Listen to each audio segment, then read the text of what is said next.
Hey folks, Cam Rogers here alongside the Michigan football insider, James Yoder. It's college football now. The Michigan Wolverines dominant in their game against Western Michigan at the Big House, ladies and gentlemen, 49-3. Your final score there. Shea Patterson, very efficient. Higdon had a great game as well.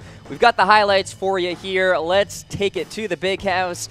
Number 21, Michigan Wolverines taking on those Western Michigan Broncos. The Big House, of course, always a raucous environment. First quarter we go. Shea Patterson's going to roll to his right here.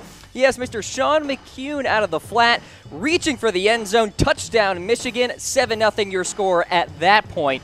Later in the first, Mr. Karan Higdon. What a play this was. He's going to scamper 67 yards for the touchdown. Michigan imposing their will early in this one, 14-0 Wolverines. 3rd and 13 for Western Michigan. Quarterback John Wasink rolling to his right. Folks, it's the cardinal sin. You don't throw across your body. Picked off. Noah Furbush with the interception there. Michigan was phenomenal on the ground in this one, folks. Here's Chris Evans. Yes, we do have an Evans alert here, darting his way into the end zone. Touchdown Wolverines, 21-0 now. More Chris Evans time from the 2-yard line, dodging penetration. He's in for the touchdown. Michigan rolling in the Big House. Shea Patterson now off the play action. We were waiting for the big plays from Michigan. We got one here. Nico Collins, 44 yards for the score. Fourth quarter we go. This is just laughable because Western Michigan is kicking a field goal here to combat the shutout. They convert, but why? Like, seriously? In the end, Michigan won this one. Jim Harbaugh now pretty average in his last 19 games. 9 and 8 in his last slate of games. 10 and 9, excuse me. Yes, math is hard. Michigan, though, victorious 49-3. The ground game dominates in this blowout victory here, James.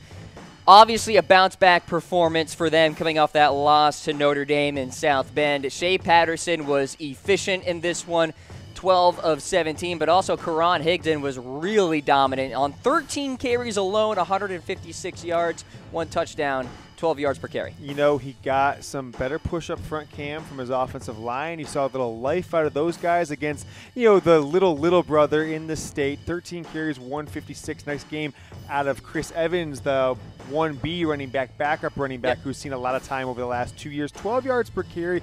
Cam, it was really the first half was the running backs setting the tone. Karan Higdon with a big game, 156. Now he's averaging in 2 games well over 200 yards a game, back on track to the kind of senior season you thought that we'd see out of Karan Higdon in 2018. That's why he returned. Michigan 27.5 favorites in this game. Hopefully you picked Michigan on BetDSI, James. They were dominant in this game, and of course you guys can place all your bets for college football and so much more. Chatsports.com/bet. Use that promo code GOBLUE and get it done. 120% deposit bonus. Yeah, I won my over-under, Cam. Didn't get 56, so I am in the money in this one, and I got that bonus with BetDSI. So go ahead and make your picks on BetDSI to get that 120% bonus with promo code GOBLUE. All right, let's talk about the Michigan offense here. Grade away, ladies and gentlemen. Comment A, B, C, D, or F. James, if you juxtapose it to last week, you got to say A, right? I mean, if you're comparing it to last week, yeah, sure, A. But then you think about Ohio State scored 77, and schools like Texas, Clemson, and Texas A&M, and all these big schools scored in the 60s and some into the 70s last week against opponents around the same talent level of Western Michigan. Syracuse scored 55 against this Western Michigan team last week. So it depends on what you're comparing it against, Cam. So I'm going to go a B to a B-. Didn't see as much downfield passing game. Only one wide receiver with more than a single catch, and that was down on Peoples-Jones with the 4 catches. A lot of dink and dunk stuff for them with Peoples-Jones. So I'm going to go B- as my final grade as I've thought about it now over the last few seconds. How about Shea Patterson here? 12 of 17, 125 yards to his credit. Efficient game for him.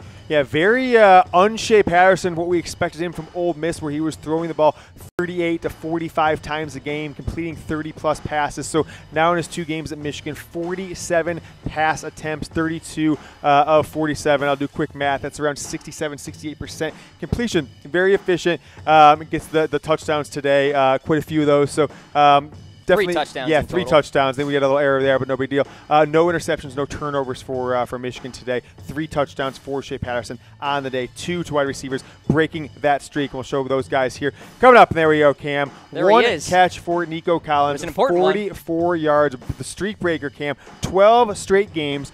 364 days without a Michigan football wide receiver. Plenty of touches, plenty of tight ends, running backs, but no wide receivers in 12 full games. Breaks a streak going back to the second game of last year. 1 catch for Nico Collins early on for that 44-yard touchdown catch. Peoples-Jones, meanwhile, 4 receptions, 31 yards. He had a touchdown in this game as well. So when you break the streak, it happens in bunches. Yeah, and you got McCurry, Jake McCurry, a walk-on backup, a guy who's worked his way into the second string as well, coming in and getting a touchdown. So 3 touchdown passes on the day from wide receivers. And Cam, what the interesting part about McCurry was it was from Dylan McCaffrey, who got his first touchdown pass as a Michigan football quarterback today after seeing a little action last week against Notre Dame as the backup quarterback when Shea Patterson was injured and had to come out for a few plays. Dominant performance there for the Wolverines today at the Big House. And you got a dominant sports code going on right now, James. Yeah, Cam. These guys, they sent us a code. They love the Michigan Football Report. Michigan's one of the launch schools. These things are launching in a couple days. You can still pre-sale if you get their order and just email them. Say, I want information on how to buy this coat. I saw Michigan Football Report. I've got the Jumpman Jordan Polo and this badass reveal coat with the Michigan liner on the sleeves, on the coat. You wear this to a business meeting, Cam. You wear it to a wedding. You're going to be the talk of the town. And you can email them info@revealsuits.com if you want to be one of the first people to wear it. If you do it by Monday, Cam, $100 off, only $295. They're going to bump up to $395 once they're out into the wild. So make sure you get one today if you are following the Michigan Wolverines football team throughout 2018 and beyond. There you go. Hey, let's go back to those highlight folks if you missed them here. Michigan taking on Western Michigan at the Big House. Western Michigan out of the MAC, Michigan, of course, out of the Big Ten. Let's take it to the first quarter here. Mr. Shea Patterson himself is going to roll out to his right on a 2nd and 10 situation. And then float one for Mr. Sean McCune. He's in for the score. It was reviewed, but obviously deemed a touchdown there. So 7-0 Michigan. Later in the first, Karan Higdon asserts himself. He scampers 67 yards for the score. Michigan imposing their will early in this one, 14-0 Wolverines. 3rd and 13 for Western Michigan. Quarterback John Wasink. You don't do this, folks. Throw across your body, intercepted. Noah Furbush with the theft there. Michigan gets possession. They were phenomenal in the run game too, folks. Here's Mr. Chris Evans darting his way into the end zone. Michigan scoring here to make it 21-0 now. You thought, well, is the shutout inevitable? More Chris Evans time here from the 2-yard line. Dodging penetration, in for the score. Michigan rolling big time in Ann Arbor. And then Shea Patterson off the play action, pass protection, down the field. Nico Collins, 44 yards, his only catch of the game. But hey, it counts. It's a touchdown. And by the way, why are you kicking a field goal when you're down by 49 points? Western Michigan did so anyway because they're weird like that. Meanwhile, Michigan gets the victory here. Jim Harbaugh shaking hands with Tim Lester, the head coach for the Broncos. Michigan, number 21 in the nation, perhaps creeping up next time in the AP poll. 49-3, your final score. Western Michigan now 0-2, losing to Syracuse and now University of Michigan. Everybody was talking about last week, James. Well, that loss to Notre Dame is Jim Harbaugh on the hot seat. I wonder if his seat cooled off a little in some people's minds out there. It certainly is not going to be on the top of people's minds coming out of this game, Cam. A 49-3 victory over Syracuse. But we want to know from the fans. I certainly am questioning Jim Harbaugh quite a bit. 4 straight losses before today, Cam, now against big-time opponents. All those opponents that are currently ranked. I'm not sure if South Carolina was ranked in the bowl game or not. Also, opponents they had the opportunity to win, winning in the second half, winning by double digits against both Ohio State and Wisconsin. Gave up leads. 16-point lead in the third quarter against South Carolina. Gave that up, but no lead, but had a chance to beat Notre Dame last week on that last drive. And he is 9-9. Now he's 10-9. Can he build on that? You've got SMU, which should be an equally dominant win. Nebraska, who started a true freshman quarterback quarterback today, this year. And so, like that, I think it's the first or second time in school history. So he's going to come to the Big House in his third, fourth game in 2 weeks from now in Michigan's Big Ten opener. So type 1 for yes, type 2 for no. Cam, unbiased third party, non-irrational Michigan fan. What's your thoughts on this one? I'm going to say 2. I don't think he's on the hot seat right now. You know, it's interesting, James. I actually talked about on my show on Friday.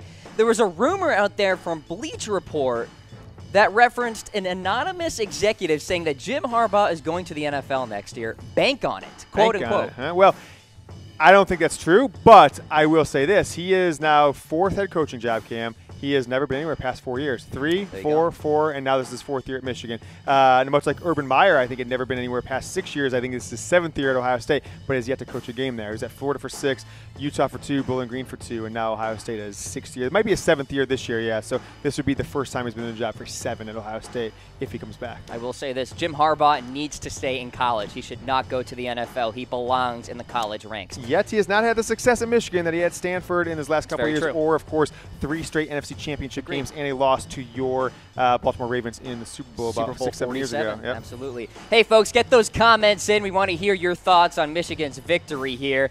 Scott saying it's a big-time confidence builder for our offensive line. The offensive line got bashed throughout the week, James, of course, from you as well, rightfully so. I'm looking at the comments. A lot of people saying no, Harbaugh is not on the hot seat, so that's kind of seems the majority. Good confidence builder, absolutely. Feel good. Offensive line was not dominated. Didn't really take many sacks or pressures from the quarterback. I think there was a sack or two there towards the end, but for most part, much of a performance against a team you feel that you should dominate. This is kind of the expectation. If they had done something like 34-10, Cam, I'd be like, but 7 touchdowns in the day, have to be at least somewhat happy. And McCaffrey actually got some snaps in the game as well because Michigan was so dominant there, so we got a comment about that. The future of Michigan football, well, there you go, Dylan McCaffrey. He is certainly the future if you think Shea Patterson's one and done, which I'm not sure if he is after the performance last week. A lot of people were down on him. You know what's funny? Shea Patterson, from talking to a lot of fans who don't follow Michigan, is kind of like he's become the Christian Laettner of college football. People were kind of sick of hearing about him. He hasn't proved anything, and they just really enjoyed seeing him fail. Fans of Ohio State, Texas, Notre Dame, Michigan State really were given to Shea Patterson after last week.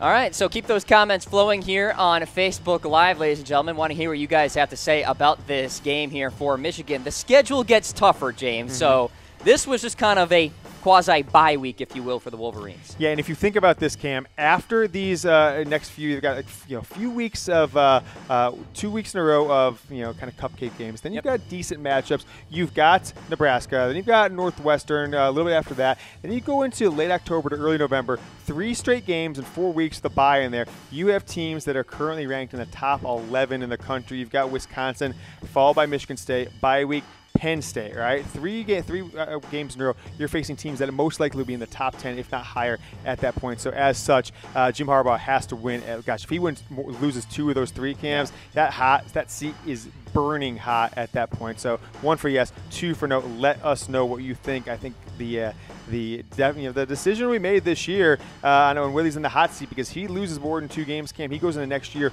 piping hot, right? For sure. Absolutely. One final look here at the scoreboard, folks. Michigan victorious over Western Michigan. 49-3, the ground game dominant for the Wolverines at the Big House. For the College Football Insider, James Yoder, I'm Cam Rogers. We'll see you guys next time.